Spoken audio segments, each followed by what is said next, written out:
আরে বাবা আমার নাম নয়, সবাইকে বলে দাও তোমার নাম কি? তোমার নাম কি? What is your name? ও তাই গো, তখন থেকে তোমার নাম করে যাচ্ছ। আরে হ্যাঁ ওটাই বলছি, সকলকে বলে দাও তোমার নাম কি? What is your name? My name is Kalu, আমি রোজ খাই আলু। আচ্ছা আচ্ছা, ওর নাম হচ্ছে কালু। আচ্ছা কালু, তুমি সকলকে বলে দাও তুমি কোথা থেকে এসছো? আরে হ্যাঁ কোথা থেকে এসছো? বাড়ি থেকে এসছি। বাড়ি থেকে তো আমরা সবাই এসছি তাই না? সকলকে বলে দাও তোমার বাড়ি কোথায়? তোমার গাড়ির কাছে।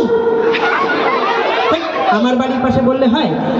সবাইকে বলে দাও আমার বাড়ি কোথায়? আমার গাড়ির কাছে। তো মহা মুশকিল, আমাদের দুজনার বাড়ি কোথায়? আকাশের তলায় মাটির উপরে। বাজে ছেলে, আমি বলছি আমরা কোন জায়গা থেকে এসছি। ও তাই গো, হ্যাঁ তাই তো বলছি, আমরা কোন জায়গা থেকে এসছি? আমরা খিদিরপুর থেকে এসছি। হ্যাঁ খিদিরপুর থেকে এসছি। আচ্ছা তা কালু, হ্যাঁ বলছি তো এত কিছু তো কথা হলো, ওর বিষয়ে আমরা কিছু জেনে নিই তথ্যগুলো। আচ্ছা কালু, হ্যাঁ বলছি এখানে দেখতে পাচ্ছি